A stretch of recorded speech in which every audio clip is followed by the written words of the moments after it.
함께 보실 말씀은 예레미야 6장입니다. 구약성경 예레미야 6장, 구약성경 1059쪽에 있습니다. 예레미야 6장 1절로 15절 말씀입니다.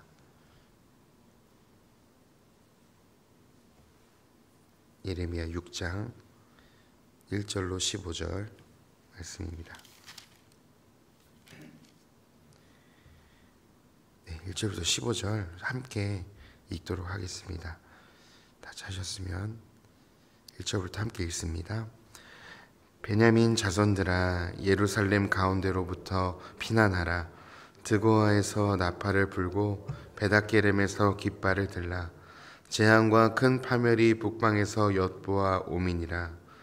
아름답고 우아한 시온의 딸을 내가 멸절하리니 목자들이 그 양떼를 몰고 와서 주위에 자기 장막을 치고 각기 그 처소에서 먹이리로다. 너희는 그를 칠 준비를 하라. 일어나라, 우리가 정옥에 올라가자.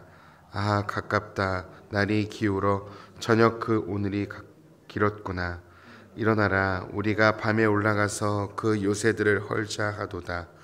만군의 여호와께서 이와 같이 말하노라. 너희는 나무를 베어서 예루살렘을 향하여 목책을 만들라. 이는 벌받을 성이라. 그 중에는 오직 포악한 것뿐이니라. 샘이 그 물에 솟구쳐냄같이 그가 그 악을 드러내 폭력과 탈취가 거기에서 들리며 질병과 살상이 내 앞에 계속하느니라. 예루살렘아, 너는 훈계를 받으라. 그리하지 아니하면 내 마음이 너를 싫어하고 너를 황폐하게 하여 주민이 없는 땅으로 만들리라. 만군의 여호와께서 이와 같이 말씀하시되 포도를 따듯이 그들이 이스라엘의 남은 자를 말갛게 주우리라.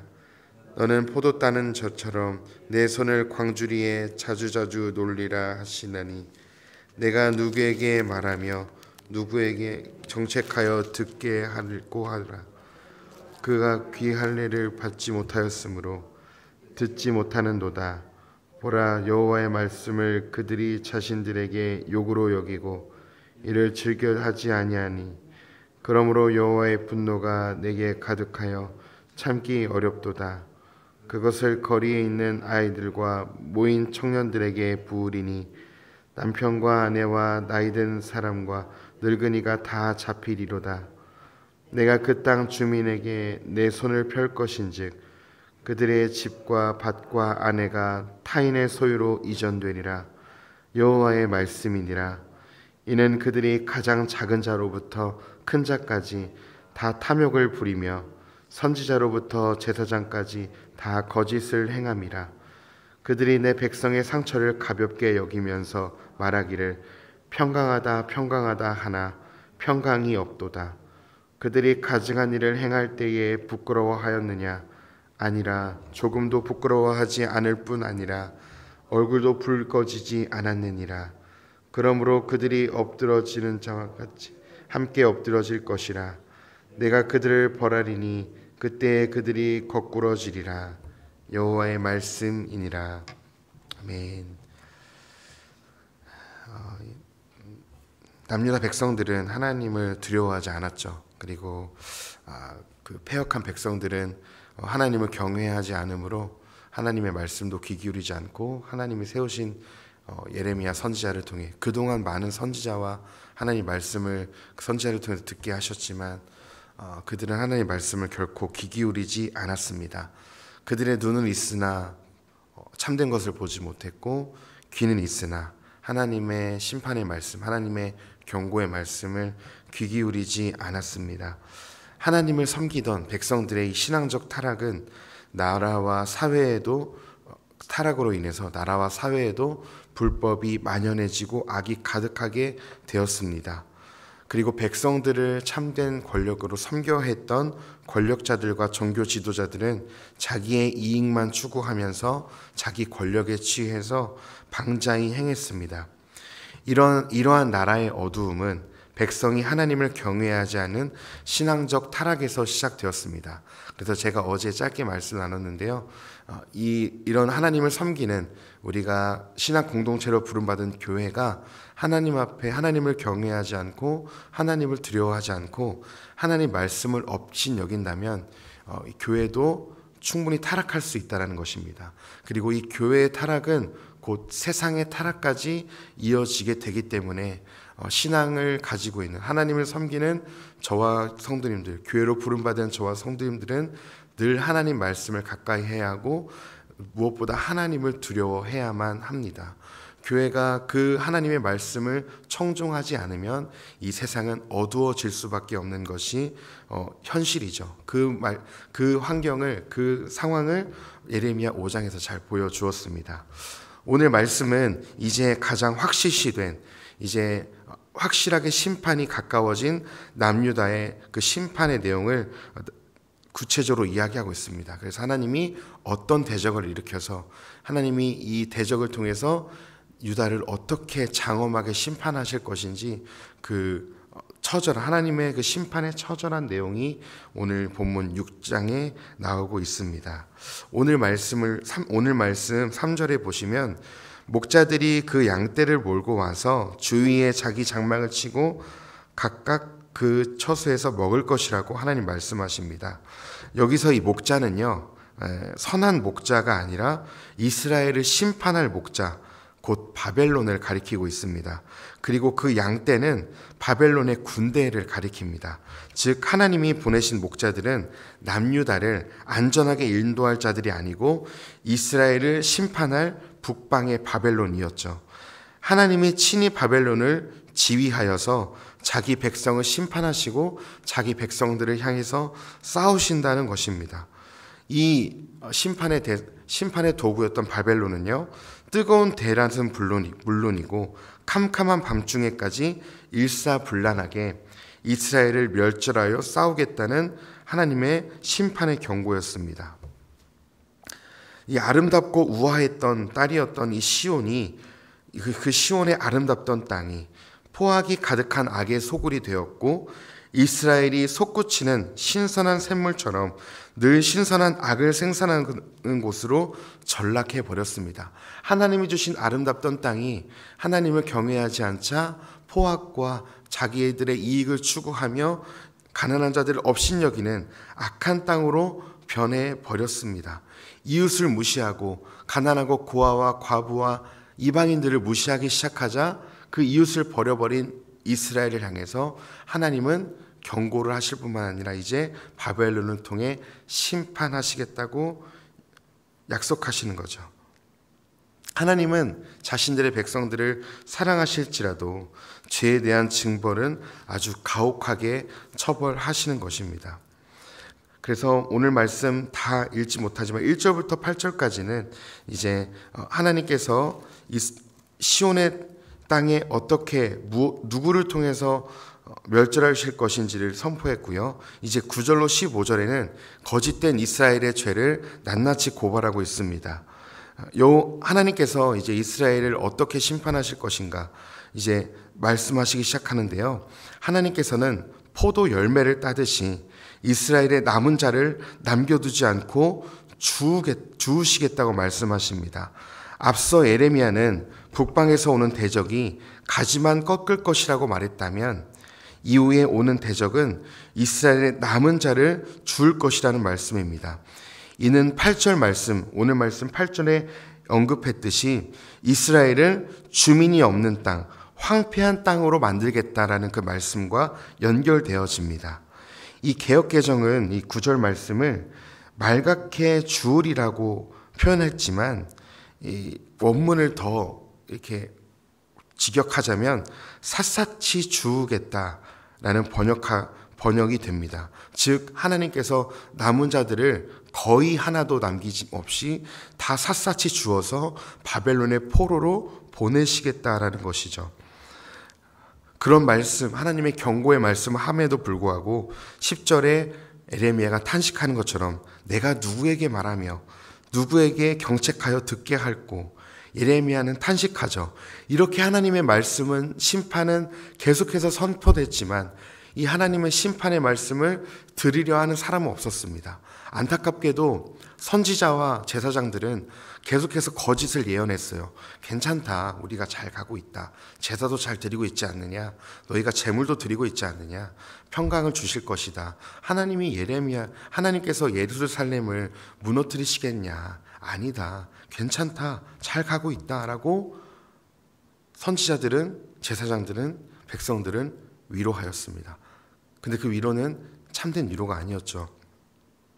지금 백성들이 너무나 잘못 가고 있음에도 불구하고, 하나님을 경외하지 않는 길로 신앙 따로 삶 따로 가고 있음에도 불구하고 평강하다 말하지만 하나님은 결코 평강이 없다고 예레미야를 통해 이야기하십니다. 오늘 말씀을 통해서 하나님은 모든 자들을 심판하겠다고, 다 포로로 끌려가겠다고 말씀하시지만 다 포로로 끌려가는 것이 아니고 결국에 하나님은 그루터기 같이 남은 자들을 남겨는 두실 것입니다. 포도 넝쿨에 감춰진 자들을 두시겠다고 말씀하시죠. 하나님을 경외하는 자들을 소수라도 남겨두신다는 것입니다.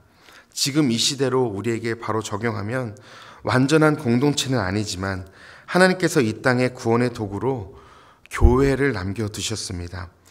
교회는 세상을 사랑하며 섬기기도 하지만 동시에 세상을 향하여 하나님의 말씀을 가감없이 선포해야 합니다. 예레미야가 그러했듯이 귀가 있어도 듣지 못하는 유다 백성들에게 듣든지 아니 듣든지 하나님의 말씀을 선포했던 것처럼 교회는 말씀 앞에 바로 서서 세상에 하나님의 말씀과 복음을 전해야만 합니다. 교회가 이 말씀을 가까이 하지 않으면, 이 교회가 이 말씀을 외치지 않으면 세상은 하나님의 복음을, 하나님의 말씀을 결코 들을 수 없을 것입니다.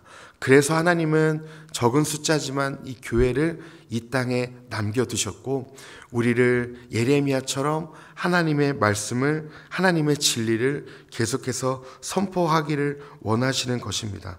우리는 듣든지 아니 듣든지, 때를 얻든지 못 얻든지 계속해서 선포해야 합니다. 그렇기 위해서 그 첫 단계로 내 자신이 매일매일 하나님 말씀 앞에 서야만 합니다. 우리의 귀가 하나님의 말씀을 들어야만 합니다.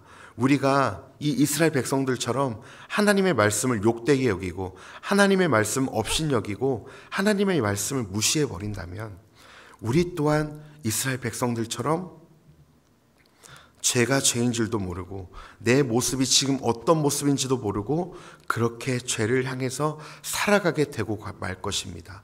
그렇기 때문에 우리는 하나님의 말씀에 늘 귀 기울여야 하고 하나님의 말씀을 늘 가까이 해야만 합니다. 그렇게 교회가 하나님의 말씀으로 매일매일 개혁되어질 때, 하나님의 말씀으로 바로 서게 될 때 우리는 예레미야처럼 하나님의 이 진리의 말씀을 세상에 올바르게 선포할 수 있는 것입니다. 하나님은 세상은 사랑하시지만 그렇다고 해서 하나님 그것으로 세상이 구원받을 수 있는 게 아니죠. 예수 그리스도를 구주로 영접해야만 구원받을 수 있다라고 성경은 선포하고 이야기합니다. 그렇기 때문에 우리는 이 진리의 말씀을 세상에, 우리의 이웃들에게, 가족들에게 날마다 선포해야 합니다. 하나님만이 우리의 생명이라고, 예수 그리스도만이 우리를 구원하실 수 있다고, 예수 그리스도만이 당신의 유일한 구원자이시라고 우리는 복음을 전해야 합니다. 예레미야는 너무나 외로웠을 거예요. 이렇게 말씀을 전해도 아무도 듣지 않았기 때문에 그렇습니다. 이 시대를, 이 어두운 시대를 살아가는, 죄가 죄인 줄도 모르고 자기의 욕망에 취해서, 쾌락에 취해서 살아가는 이 시대를 볼 때 참 이 남유다 시대와 거의 동일한 것 같습니다. 권력자들은 그 부에 취해서, 자기의 이익에 취해서 연약한 자들을 돌보지 않고 자기의 배만 불리는 그런 시대 가운데 지금 이 시대와 맞닿아 있는 것이 많다고 생각이 되어집니다. 그렇다면 이 시대 가운데 저와 성도님들이 교회로 부르심을 받았다면 우리가 먼저 이 말씀 앞에 바로 서기를 소망합니다. 하나님 말씀 앞에 나를 먼저 돌아보고 내가 먼저 교회로서 바로 서서 거룩하게 살아갈 때 하나님은 그런 우리를 통해서 이 세상을 조금씩 바꿔 가실 것입니다. 저는 그 하나님을 신뢰합니다. 우리를 바꾸실 하나님께서 우리를 통해서 세상도 변화시키실 거라고 믿습니다. 그래서 오늘 하루도 하나님의 말씀에 귀 기울이십시오. 하나님의 뜻을 물어보십시오. 이 기도 시간이 그저 나의 기도 제목을 올려드리는 시간뿐만 아니라 하나님, 내 삶에 오늘 하나님께서 원하시는 것이 무엇입니까? 하나님, 내 삶을 통해 무엇을 하길 원하십니까? 하나님께 좀 묻는 시간이 되셨으면 좋겠습니다. 내가 어떻게 살아가길 원하시는지, 내가 누구를 섬기며 어떤 말씀을 선포하며 살아가길 원하시는지 오늘 기도를 통해 하나님의 마음을 듣는 그런 복된 시간이 되기를 간절히 소망합니다. 기도하겠습니다. 하나님, 우리를 교회로 부르시고 또 우리에게 하나님의 말씀을 맡기셔서 세상의 말씀을 선포하는 자로 살아가게 하시니 감사합니다. 그럼에도 우리는 믿음이 연약하여서 하나님의 말씀을 부끄러워할 때도 있었고 하나님의 말씀을 담대히 선포하지 못할 때도 있었습니다. 주님, 그러나 오늘 예레미야를 통해 우리의 모습을 돌아봅니다. 때를 얻든지 못 얻든지 그 말씀을 선포했던 예레미야처럼 하나님, 우리도 성령으로 충만하게 하여 주셔서 말씀으로 우리를 붙드셔서 우리가 듣든지 아니 듣든지 하나님의 말씀을 가감없이 선포할 수 있도록 주님, 우리의 입술을 주장하여 주시옵소서. 주님, 그러나 우리도 연약하여서 말씀 앞에 서지 못하고 여전히 거꾸러지고 넘어지는 연약한 자들임을 고백합니다. 주님, 그런 우리들을 주의 말씀을 들려주시고 그 주의 말씀이 무엇보다 달고 깨닫게 하여 주셔서 그 말씀 따라 오늘도 살아갈 힘과 용기를 허락하여 주옵소서. 하나님, 무엇보다 구하는 것은 이 기도 시간이 하나님의 마음을 깨닫는 시간이 되길 소망하고 우리의 삶을 향한 하나님 아버지의 마음을 아는 시간이 되길 원합니다. 우리에게 말씀하여 주시고 주의 마음을 가르쳐 주시옵소서. 감사드리며 찬양하며 살아계신 예수님의 이름으로 기도했습니다. 아멘.